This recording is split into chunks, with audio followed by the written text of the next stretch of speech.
It was at Rowdy's, a country place about a mile outside of town.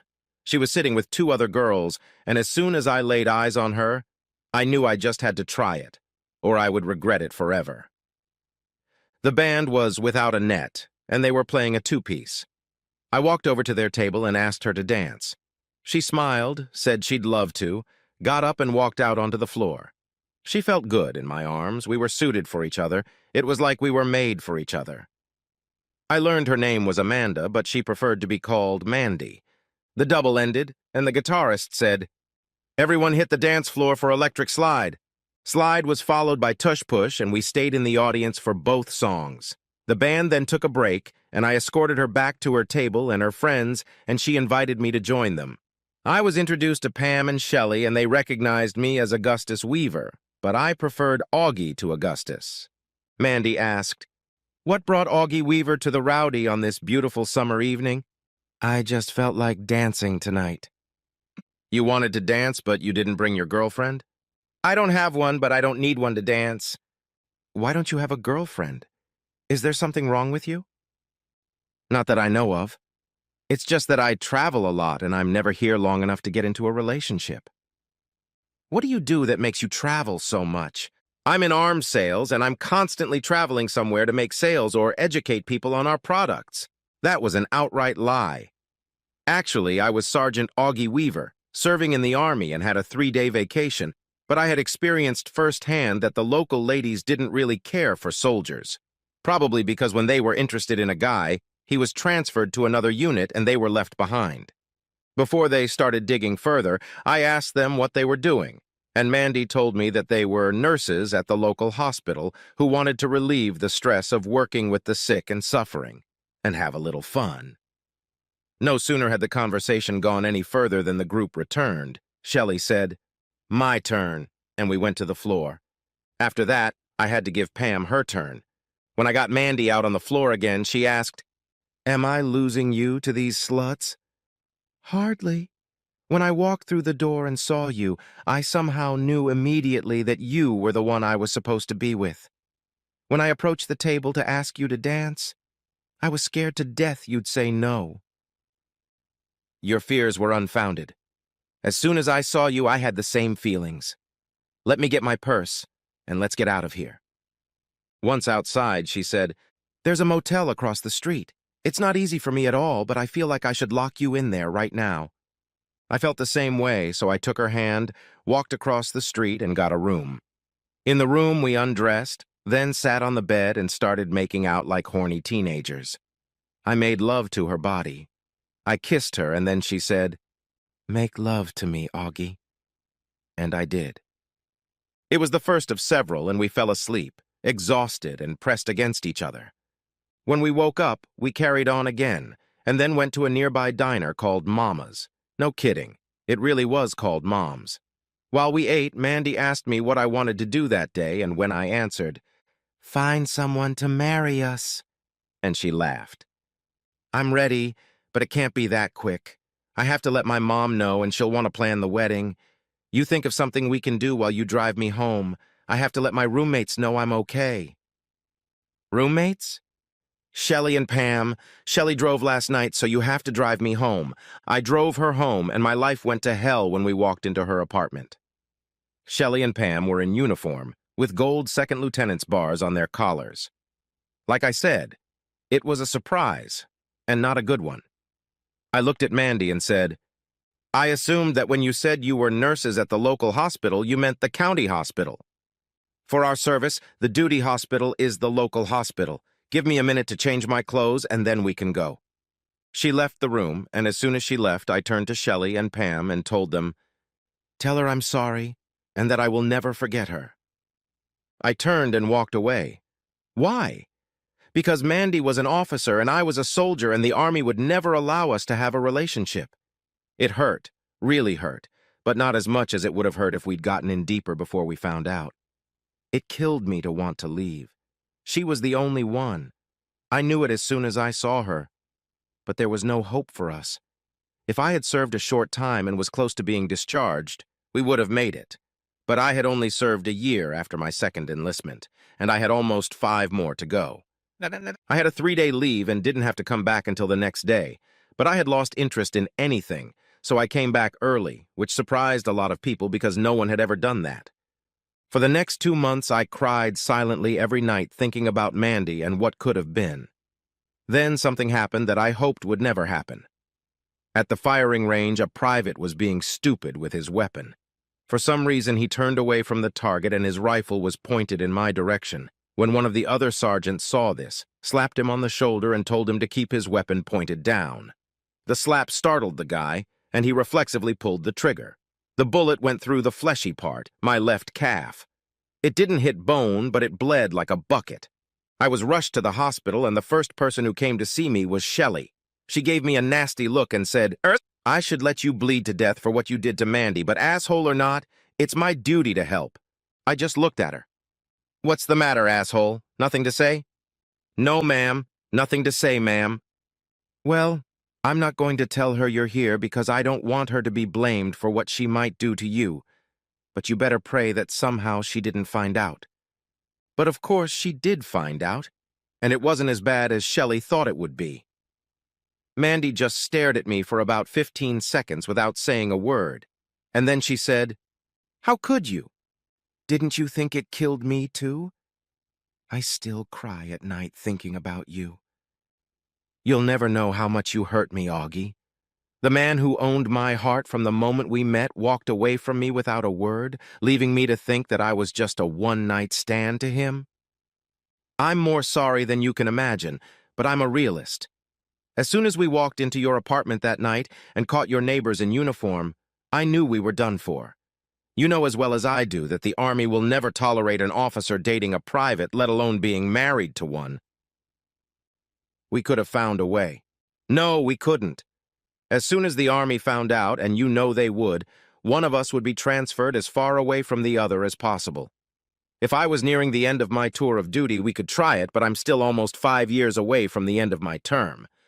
Before she could say anything, the doctor, a captain, came in and asked, "How's the patient, Lieutenant?" "I haven't looked at his chart yet, sir. I was discussing a personal matter with the sergeant." He threw her a strange look, looked at my chart, then removed the bandage and looked at my leg. "It looks like you won't be marching for a while, Sergeant, but you should be able to return to limited duty in a day or so." He turned to Mandy, told her to bandage the wound, and then wanted to see her in his office. "Yes, sir." She silently applied the bandage, and when she had finished, looked at me with a long look, then said, "We'll talk about it later," and left the room. But we didn't talk about it later, at least not at the hospital. 45 minutes after leaving, the doctor came back and started right away. "This place isn't that big, so there's no privacy. I overheard 2 nurses talking about the private that Lieutenant Mandrake was hanging on to, and when I came into the room and she said she was on a private case, I assumed you were the private.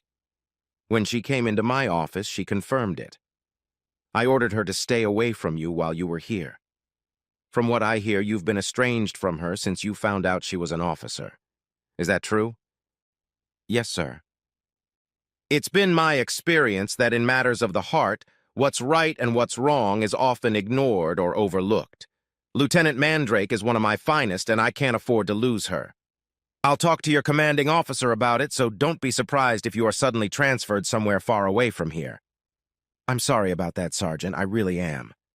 I was released a day later, and when I reported to my unit, I was reassigned to light duty. 2 days later, I was told to report to my company commander. When I reached his office, the first sergeant told me to go right in.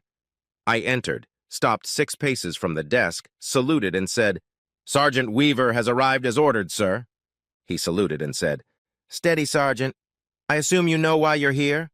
"Roughly, sir." "When Captain Byers called me and told me I had to send you out of position and why, I told him I couldn't do it because I couldn't afford to lose an officer of your caliber. He was not happy to hear that, so the good doctor went higher, and I got orders from the battalion to transfer you. How's your Japanese?" "Sir?" "You're being assigned to the 187th Japan." "How much time do I have, sir?"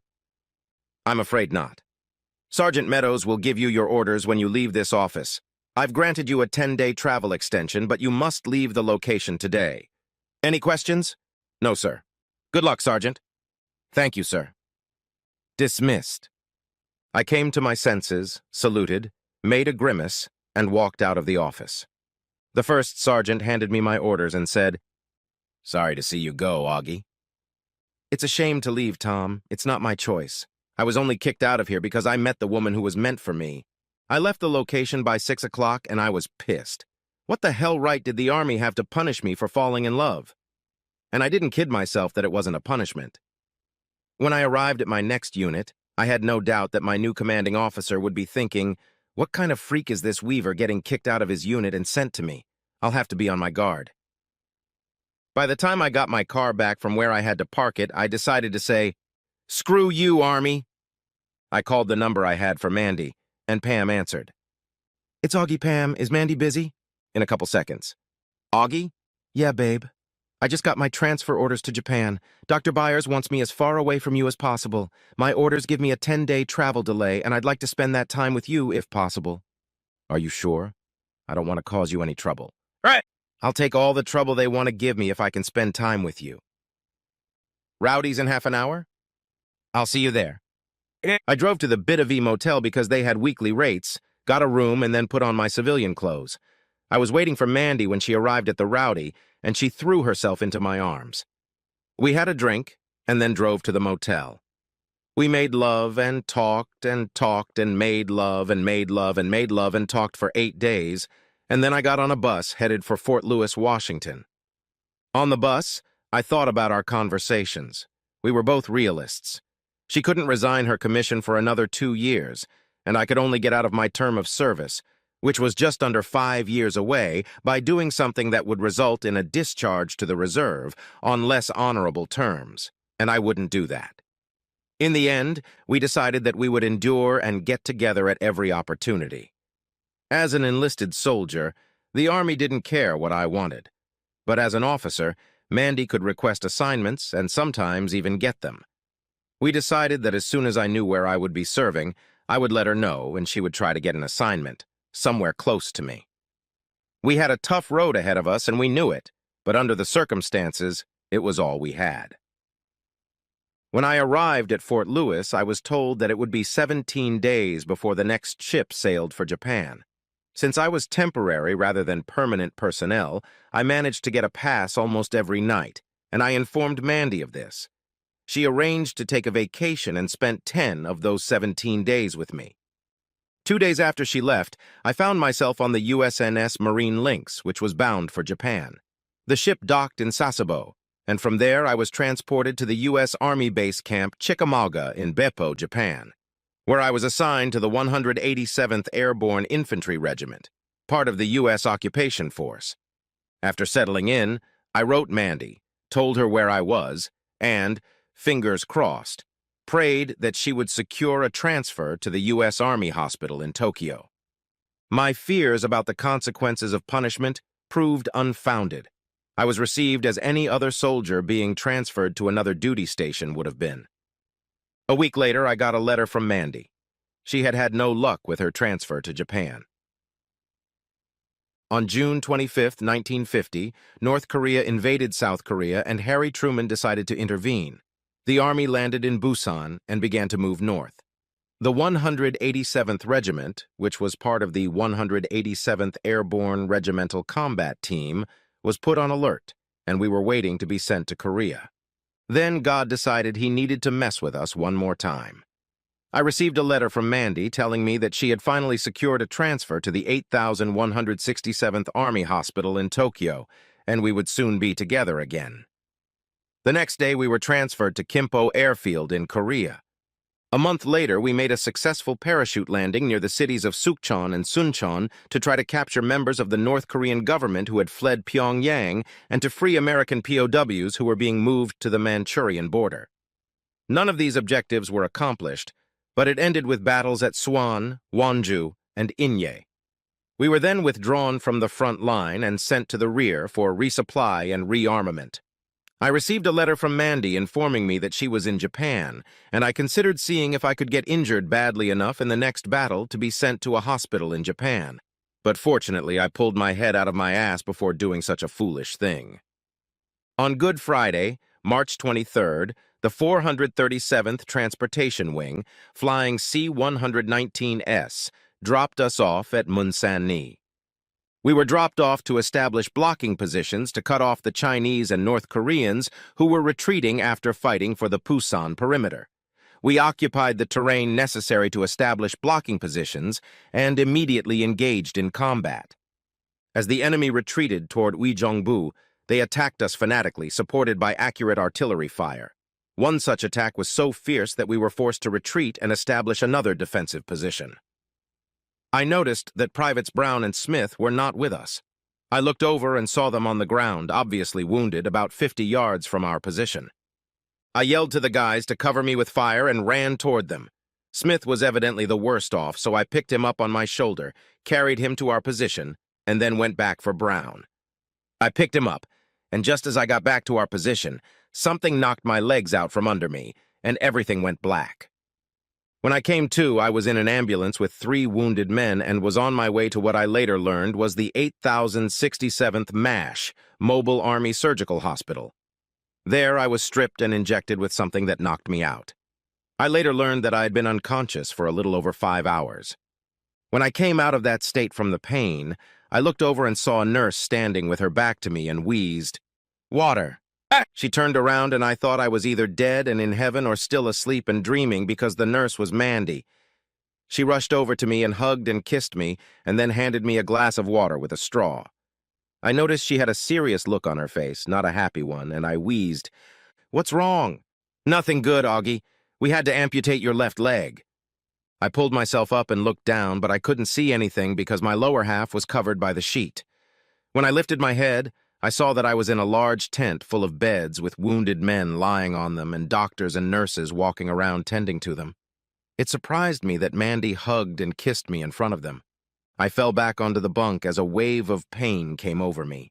Mandy knew the expression that appeared on my face. She hurried away and came back with a hypodermic syringe and gave me an injection, and I passed out. When I regained consciousness, I asked for water again, and the orderly who gave it to me shouted, "He's awake, ma'am?" Mandy came over and asked me how I was feeling. "Pain in my left leg and my left foot itches like crazy." "You don't have a left foot, Augie. I already told you that. What you're feeling is called phantom limb pain. It's going to take you a while to get over it. The bad news, at least for me, is that you are being evacuated to a hospital in Japan." She saw the question on my face and said, "It's bad news because I'm finally with you and they're going to take you away from me. It's just not fair. Look on the bright side. The love of my life. The Army doesn't need an infantryman with one leg, so I'm going to get a medical exemption. Soon I'll be a civilian and nothing will keep us apart. Unless, of course, you can be happy with a man with only one leg." She grabbed me, hugged me, kissed me, and cried on my shoulder.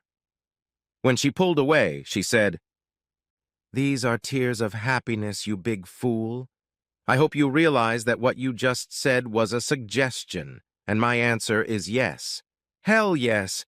It didn't happen right away. I was flown to Japan and from there to Walter Reed. I was fitted with an artificial foot and underwent physical therapy and was discharged. I returned home to Detroit, got a job at the Ford Rouge plant, and waited for Mandy to join me. She had finished her tour of duty in Korea and retired. I was waiting for her when she came down the moving ramp from a Douglas DC-3 airplane. She rushed to me and hugged me as if her life depended on it. Cradling me against her, she sobbed on my shoulder as she whispered, "I never thought this could happen. I never believed it would happen. Thank you, Lord. Thank you, thank you, thank you, thank you, thank you." Did we get married and live happily ever after? Oh, of course we did.